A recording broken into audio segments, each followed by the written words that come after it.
yega igmur yega borbasona. L'ending calibre sous les pronoms personnels. Aujourd'hui, on va continuer avec les pronoms possessifs. On va faire le même exercice qu'on a fait il y a 2 semaines déjà. C'est les mêmes règles. On a déjà vu mon, ma et mes. On a déjà vu ton, ta et tes. Y, E. Qui me dit ce que ça signifie? C'est un pronom possessif. Ok. Son, ça. Ok. Là-bas, en yo. Ye. Ok. Donc, manga en canalais. Ye. En français, ça signifie son et ça.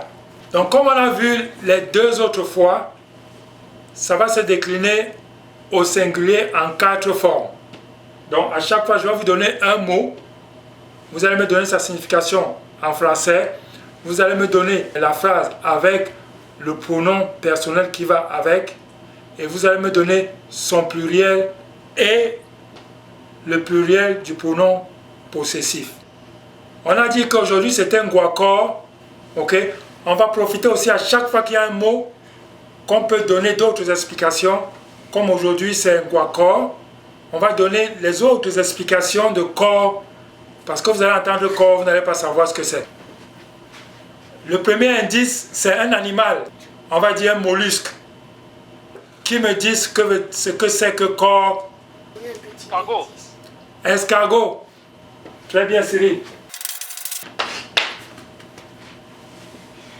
Corps aussi signifie escargot. Deuxième explication. Si je dis corps, qui me dit ce que c'est? Main. Corps. Tête. Attends, c'est quoi le mot? Hein? Pied. La sueur. La quoi? La sueur. La peau. Très bien.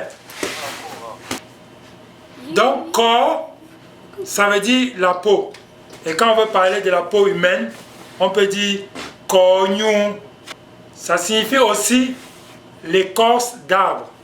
Corps. Donc, tout ce qui est peau. La peau de l'arbre, c'est l'écorce. Donc, on va dire corps est. Ok? C'est la peau aussi. Ou écorce d'arbre. Corps en montant, escargot. Corps en descendant, c'est peau. Ok, donc on va commencer avec le vocabulaire. On commence toujours en bassa. Vous allez me donner la signification en français. Vous allez me donner le pronom avec. Vous allez me donner avec le pronom possessif au singulier et au pluriel. Qui me donne la signification de ce mot-ci en français? Libé. Comme juste un petit indice. Pectoraux. Petit indice. Pectoraux. Mamelon.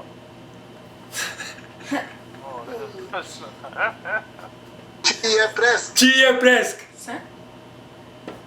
Escargot. C'est quoi les sons? C'est quoi alors les mamelons, les seins? Les seins, un sein.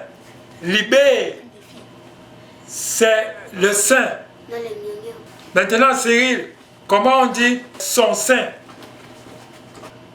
Yé, libé. Tu sais qu'en bassa, on finit toujours par le pronom. En français, on commence par le pronom, mais en bassa, on finit par le pronom. Libé, yé. Est-ce que quelqu'un connaît? Alors, Tu as bien essayé, Cyril, mais ce n'est pas libé. Vous avez oublié les règles? Non? Ici, son sein, on va dire libé, J. Ok, Cyril, ici c'est libé, J. Maintenant, sachant que ça se dit libé, J, comment tu vas dire mes seins? Pardon, c'est seins. Tu connais la règle de pluriel des mots qui commencent par LI. Et tu connais la règle de pluriel des mots avec J.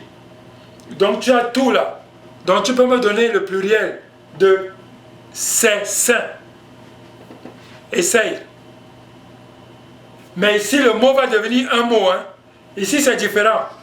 pour Libé. Mais il y aura toujours une lettre qui ne change pas au début. Ouais. Non, là, ça avait sorti de la tête. Ouais. Hein? Tu as raison, Cyril. Ça, c'est complet. Ouais. Libé, c'est un nom particulier. En principe, les mots avec LI au pluriel changent le LI en ma et on forme le pluriel avec. Libé, c'est différent ici. Ici, Libé, le pluriel, c'est mais. Mais. Maintenant, pour dire mes seins et ses seins, on part avec la lettre. On sait ce que c'est. On ne réfléchit plus. On va avec la même lettre et ça va me donner mais.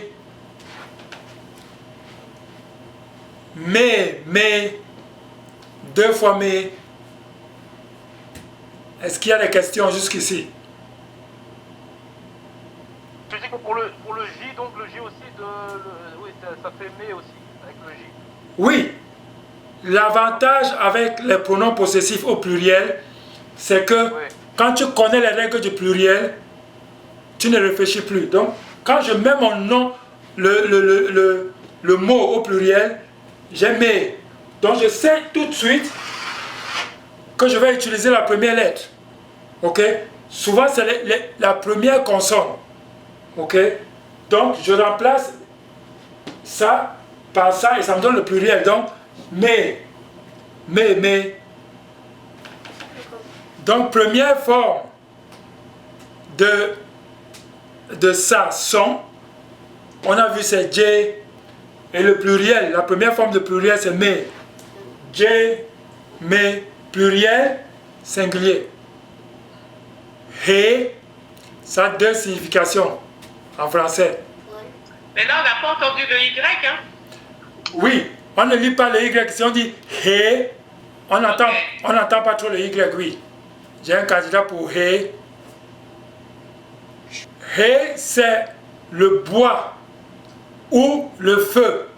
Ici, le bois, c'est le bois de cuisine.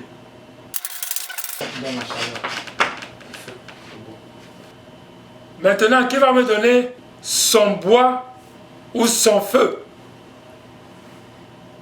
J. Son bois déjà. J. Hein? J.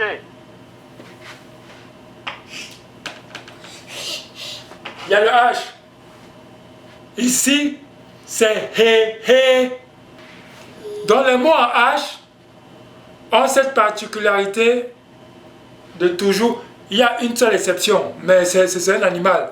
Mais les mots en H, quand on utilise le pronom possessif, le pronom possessif commence aussi par H. Donc ici c'est he.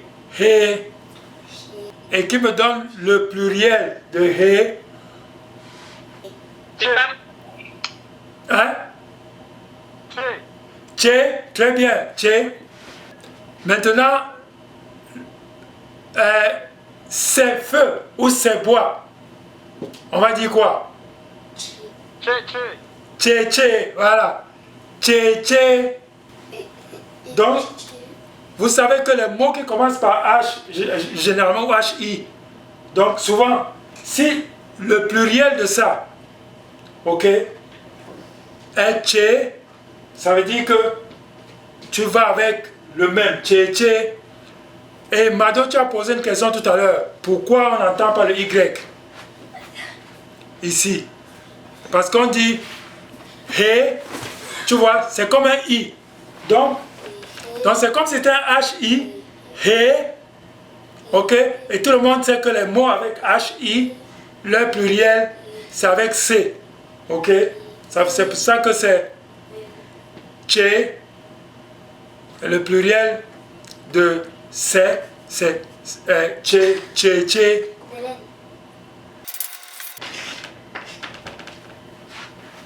Donc deuxième forme du singulier ici pour son et ça, c'est he. Deuxième forme du pluriel de c'est tché. Senti là. Senti là.